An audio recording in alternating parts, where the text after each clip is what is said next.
రక్తమంతా పసుపుతో నింపుకున్న తెలుగుదేశం పార్టీ కార్యకర్తలకు, అభిమానులకు, నాయకులకు, వేదికలు అలంకరించిన పెద్దలకు నా హృదయపూర్వక కృతజ్ఞతలు. ఒక్కసారి తెలుగుదేశం పార్టీ ఆవిర్భావం చూసుకోవాలి, మనం గుర్తు తెచ్చుకోవాలి అన్న నందమూరి తారక రామారావు గారి గురించి.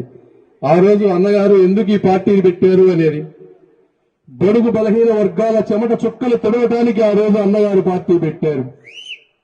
తరతరాలుగా అణగదొక్కబడుతున్నటువంటి వర్గాల తెగల కన్నీళ్లు తొడవటానికి తెలుగుదేశం పార్టీని పెట్టారు.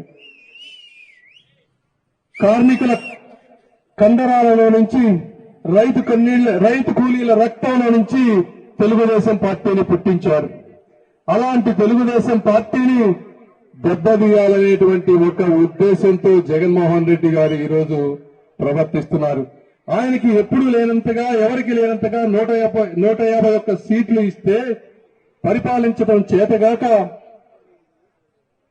అపోజిషన్ పార్టీలో ఉన్నటువంటి వ్యక్తులందరినీ ఇబ్బంది పెడుతూ, కేసులు పెడుతూ, కటకటాల వెనక్కి పంపించే విధంగా ప్లాన్ చేస్తా ఉన్నారు. నేను ఇప్పుడే ఇక్కడ వచ్చినప్పుడు పాలడుగులో ఒక కార్యకర్తతో మాట్లాడాను. 2 కళ్ళు లేవు పాపం, ఆయనకి చెయ్యి కూడా లేదు, వికలాంగుడు.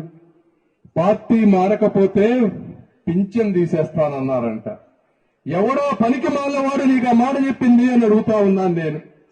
ఆయన ఒక మాట చెప్పాడంట, నీ పింఛన్ అక్కర్లేదు, నేను పార్టీ మారను అని.